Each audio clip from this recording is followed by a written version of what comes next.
um dos desafios do Márcio, obviamente, é interpretar a economia brasileira. Mas para onde nós estamos caminhando? É possível saber? Bom, obviamente que em relação ao futuro sempre é muito difícil você antecipá-lo, não é? Mas há sinais que apontam um determinado caminho que está sendo seguido. Eu denomino como uma regressão neocolonial. Né? Não significa que nós voltaremos à condição de colônia que o Brasil percorreu por praticamente 3 séculos, né? Mas não há dúvida que nós estamos jogando fora, até define como a grande desistência do país, né? Porque quando a gente recupera historiadores, não é, do nível de Sérgio Buarque de Holanda, talvez um dos melhores historiadores do nosso país, ele diz que, não é, que a história do nosso país foi uma espécie de procissão de milagres. Isso, de certa maneira, corresponde à realidade até a Revolução de 1930. Ou seja, nós percorremos mais de 4 séculos sem que o país tomasse decisões internas, ou seja, eram milagres que vinham de fora. O milagre do pau-brasil, o milagre da cana-de-açúcar, o milagre do ouro, o milagre da borracha, ou seja, o Brasil não decidia o que fazer, ele dependia das decisões tomadas externamente.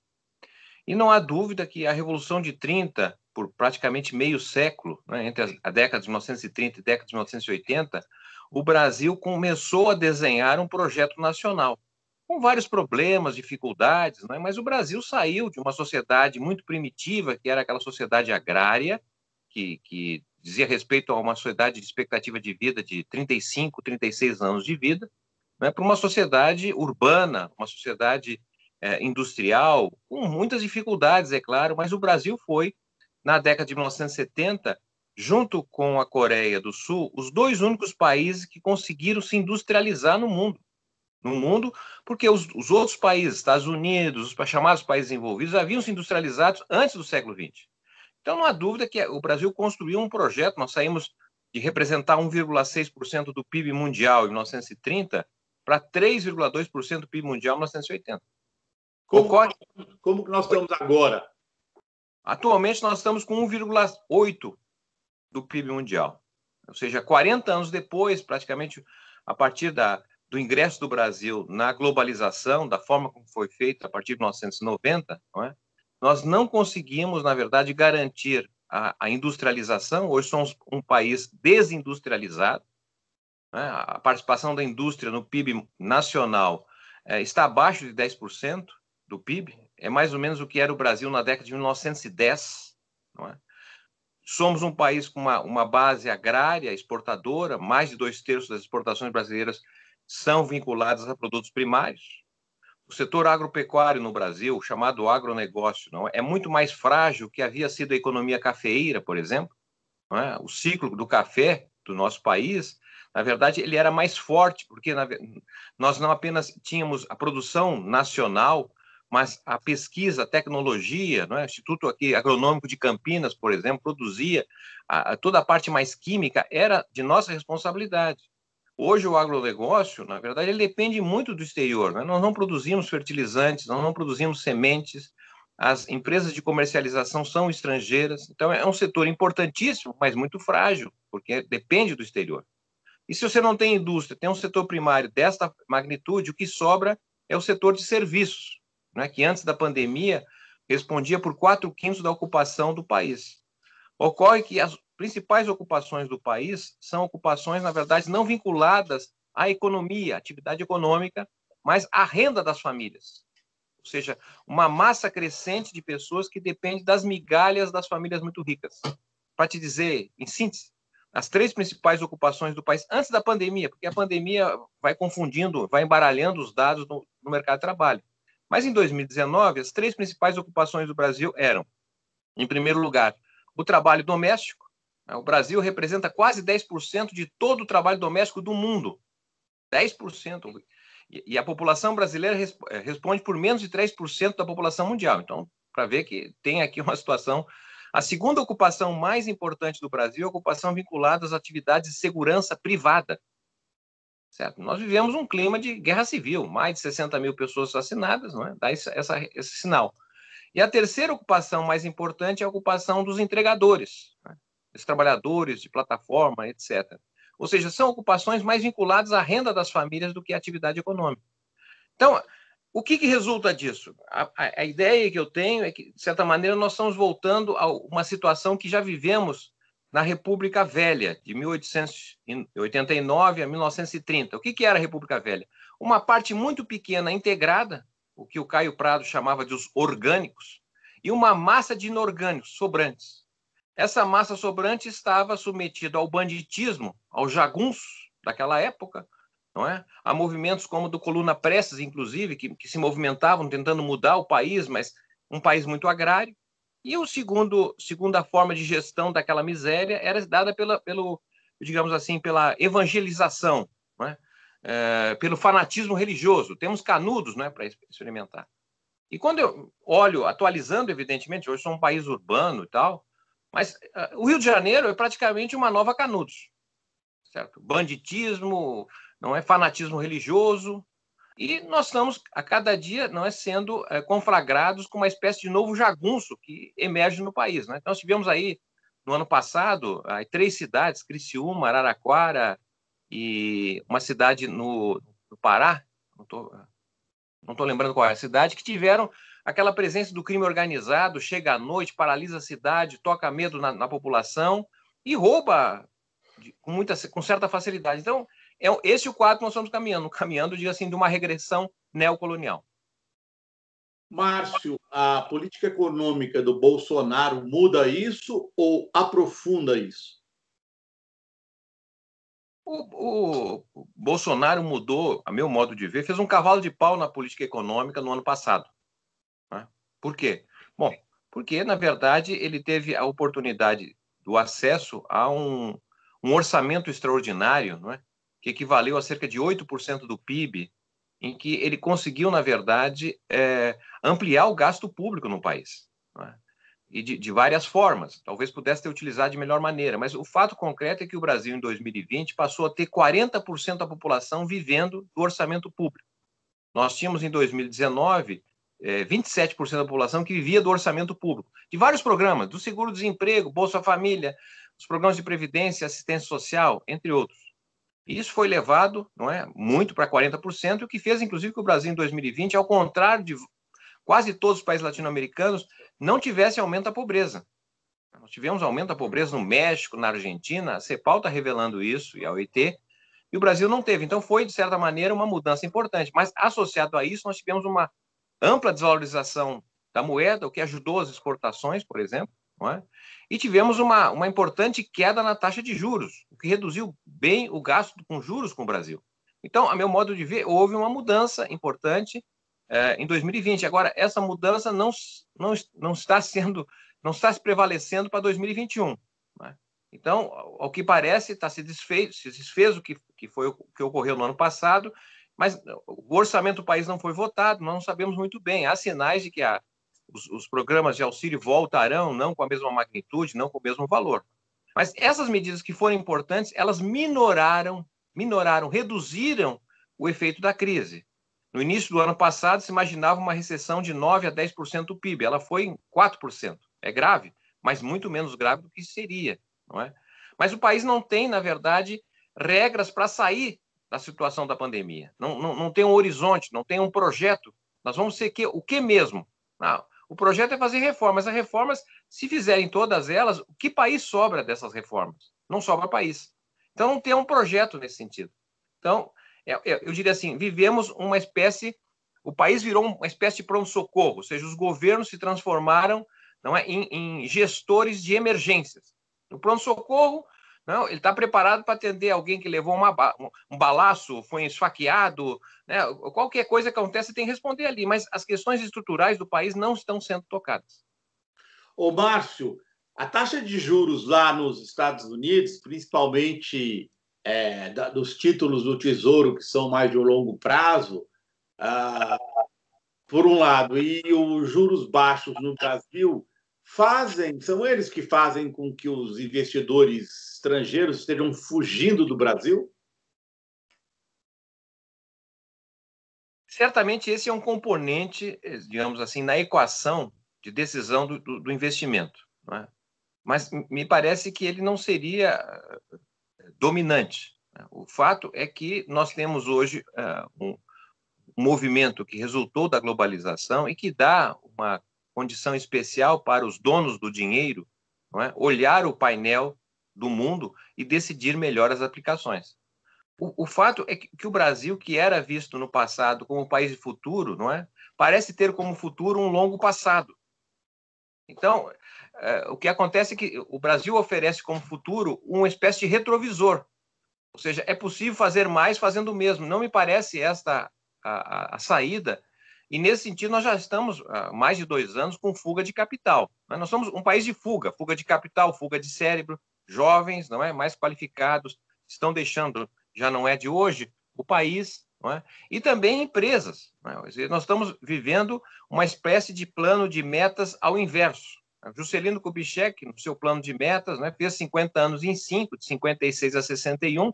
Nós, de 2016 a 2021, fizemos o plano 50 anos em 5 de retrocesso. Né? Você pega, por exemplo, o grande ABC, o ABC paulista, né? O coração da indústria brasileira. Ele não existia antes de 1950. Ele é um produto de uma construção nacional, um projeto nacional. Juscelino Kubitschek saiu com o projeto debaixo do braço e ficou 3 meses na Europa conversando com as grandes empresas, dizendo, olha, lá é o espaço de construção de um mercado interno, um país que quer novo. Bom, enfim, foi para lá e conseguiu, trouxe para cá, não é, essas grandes empresas, que agora, na verdade, estão saindo, porque não tem, na verdade, um horizonte de decisão de investimento. Então, há um reordenamento do mundo, né, que, de certa maneira, aponta justamente o Brasil como um país instável, né? Um país que está apodrecido, um sistema político apodrecido, né? Um sistema judiciário, não é, também apodrecido, corrupto. Ou seja, nós estamos com instituições, na verdade, muito frágeis, comprometidas para dar, digamos assim, um salto que permitiria os investimentos novos virem para cá. Márcio, você escreveu vários livros sobre a classe média, né? Questionando a questão da nova classe média, inclusive. Você acha que essa classe média, entre parênteses, frágil, migrou eleitoralmente para o Bolsonaro e o colocou no poder e é uma base sobre a qual ele pode se reeleger no ano que vem? Porque é uma classe média muito frágil. Bem, nós estamos vivendo um processo de desaparecimento da classe média brasileira. Ou seja, desde a recessão do governo Collor, 1990, não é? Com a abertura comercial, com a reestruturação produtiva, vários nomes aí para indicar o que aconteceu a partir dos anos 90, nós fomos, na verdade, moendo a classe média assalariada. A classe média que estava empregada nas grandes empresas do setor privado, nas empresas estatais, na administração pública. Essa classe média assalariada, que é uma construção, basicamente, dos anos 50 e também do milagre do regime militar, ela foi, na verdade, desaparecendo e resultando numa espécie de classe média proprietária, uma classe média de consultores, de PJs e de pequenos negócios. Mudou a classe média, ou seja, claro que você tem uma classe média assalariada, mas ela é muito pequena e está concentrada, basicamente, no Sudeste. Não é? Bom, mas, por outro lado, uma parte dessa classe média assalariada se converteu. A pessoa que era funcionária do Banco do Brasil pegou um plano de demissão voluntária, com aquele recurso montou um pequeno negócio. Então, ele virou uma classe média proprietária, que é outra cabeça, diferente da classe média assalariada, ao meu modo de ver. O que nós estamos percebendo a partir do ano passado, com a pandemia, é que esta classe média proprietária também está sendo moída. Quantidade de pequenos negócios que estão desaparecendo. Então, nós estamos caminhando para uma sociedade muito polarizada, tá certo? Entre uma elite muito pequena, lá em cima, muito bem aquinhoada, e, ao mesmo tempo, você tem uma massa sobrante de pequenos negócios, de tentativa de sobrevivência do país. A meu modo de ver, o governo Bolsonaro, de certa maneira, se afastou. Eu diria assim, ele está, a meu modo de ver, está vivendo uma segunda recomposição do seu governo, porque a primeira ocorreu, a meu modo de ver, no início do ano passado, né, quando ele se afastou do lavajatismo, por exemplo, demitiu o Moro, né, ele abandonou praticamente a base partidária, que era o DEM e o PSDB, e foi para o chamado Centrão, outros partidos, não é? E procurou, na verdade, uma aproximação mais forte com os que eram denominados, na época do Collor, por descamisados, não é? Ou até, como a presidenta Dilma chamava, nova classe média, tá certo? Era o setor emergente nesses pequenos negócios. Então, com os programas do ano passado, sociais, ele se aproximou e até melhorou o seu desempenho, enquanto perdia uma base da classe média lavajatista, foi, de certa maneira, ampliando para esses segmentos mais pauperizados. Bem, ao que parece, isso forneceu a ele, num ano muito difícil, em que praticamente todos os governos perderam apoio na sociedade, ele, de certa, manteve em torno de 30%, subiu até um pouco e voltou a cair, está em torno de 30%. Agora, me parece que ele está numa segunda tentativa de recomposição do seu governo, e com certo resultado positivo, porque as forças do golpismo, vou usar essa palavra, de 2016, não é, foram, de certa maneira, validados em 3 eleições, a eleição de 2016, a eleição de 2018 e a eleição de 2020, porque vejo que, na verdade, pela alta taxa de continuidade dos prefeitos em 2020, praticamente você manteve a mesma base e reforçou o Centrão, que hoje lidera mais de 45% dos municípios brasileiros. E ele começou o ano com um forte apoio nas duas casas, no Senado, não é? E na Câmara. Ou seja, esses parlamentares que lideram hoje, seja no Senado, na Câmara, eles, na verdade, é pior que o chamado baixo clero. É gente pouco preparada, certo? Gente que não tem visão do Brasil. É uma coisa horrível, digamos assim, o que tem hoje no Legislativo. Mas, de toda maneira, isso está lhe servindo para 2 coisas. Primeiro, impedir qualquer tentativa de impeachment, porque aparentemente ele tem essa base, não é? E, ao mesmo tempo, para fazer, eu diria assim, algo que talvez o Maia estivesse impedindo, que era um orçamento mais amplo para 2021. Então, imagino eu que é uma tentativa de gerir um pouco essa base de apoio social, mas, por outro lado, eu diria assim que a estratégia dele é gerar o caos no Brasil, porque somente com o caos ele pode implantar um estado de sítio. E dizer o seguinte, olha, o país está ingovernável, olha do jeito que está, eu não posso governar, o STF não deixa, a imprensa me critica, eu não estou podendo governar. Para mim poder tirar o país do atoleiro, eu preciso de condições especiais. Você vê isso em que medida do tempo? Na verdade, não tem muito tempo, mas ele é fundamental para que esse projeto em curso, se tiver viabilidade eleitoral, talvez não precise usar deste instrumento, né? Porque não pode ser interrompido. Você tem hoje um governo com mais de 10 mil militares gerindo o governo. Esse pessoal saiu, é tipo pasta de dente, saiu do tubo, não vai voltar. Tá? Então, se tiver viabilidade eleitoral, talvez corremos um menor risco de alguma coisa como estado de sítio. Mas se isso, e aparentemente os sinais econômicos, sociais são muito degradantes, talvez, na verdade, você possa ter isso esse ano, porque me parece que esse ano é estratégico dentro dessa perspectiva da continuidade de um governo tipo Bolsonaro. Guardada a devida proporção, eu diria assim, o Bolsonaro é o nosso Galtieri. Lembra, no início dos anos 80, não é? A ditadura argentina, na encruzilhada, lançou uma guerra contra a Inglaterra. Esperemos que o nosso general do vírus, né, derrube o nosso capitão, mas, de toda maneira, ele que está no comando, tá certo? Ele que pauta o país, ele está com a iniciativa, a oposição está muito, a meu modo de ver, retraída, né? Mas reagindo e não protagonizando o que poderia ser o seu campo especial de aglutinação de forças. Finalmente, Márcio, quando se vai discutir com um bolsonarista, até hoje o argumento mais utilizado por eles é: mas a Dilma quebrou o Brasil, o PT quebrou o Brasil. Então, por pior que seja o Bolsonaro, a Dilma quebrou o Brasil mesmo, Márcio? Olha, na verdade, nós estamos vivendo uma espécie de narrativa, não é, que começa a se esgotar. E essa narrativa foi vitoriosa, não há dúvida, em relação ao que aconteceu no Brasil, né? A narrativa de que o PT teria levado a uma situação de esgotamento das finanças públicas, né? Levado ao limite o sistema político corrupto. Bem, enfim, essa narrativa foi substancial, não é? Não apenas para a saída do PT, mas para essa vitória, as 3 vitórias que foram eleitorais, inegáveis no país, né? Mas me parece que é uma narrativa hoje já difícil de ser mantida, não é? Então, vejo que, assim como, digamos, o PT teve uma narrativa, não é, que predominou por longo tempo, que era o partido, tá certo? O partido da ética, tá certo? O partido que tinha a verdade, o partido que tinha a saída, etc. Isso deu a ele, não?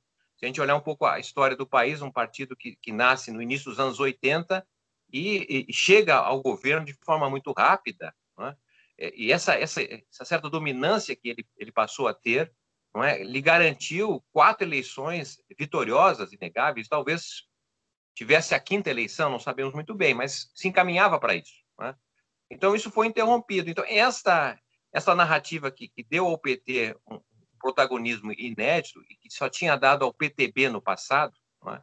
Ela, na verdade, foi revertida com essa visão de que o PT, que a Dilma, etc., quebrou o país. Em primeiro lugar, eu diria assim, o país não quebra, certo? O país não quebra porque, na verdade, a menos que ele esteja com uma dívida em moeda externa, como nós estávamos lá em 81, por exemplo, durante o governo militar, essa crise da dívida, mas a presidenta Dilma deixou um governo com uma reserva internacional que é a segurança do país, né, que evitou qualquer crise de balanço de pagamento, né, deixou o país com um certo encaminhamento. Se a gente analisar os dados, não é nem o caso aqui, mas os dados já davam para o segundo semestre de 2016 uma certa recuperação da economia. Bom, mas essa narrativa ela foi vitoriosa, não é? Mas me parece que ela tem um certo grau de esgotamento e ela não vai persistir por mais tempo porque está difícil. Por exemplo, você olha aí nos meios de comunicação mais importantes, a rádio, etc., comentaristas na área econômica, né, porta-vozes do dinheiro, que eram a cada dia crítica ao PT porque gastou demais, porque o déficit público, porque não sei o quê. Hoje os comentaristas econômicos não falam mais de economia.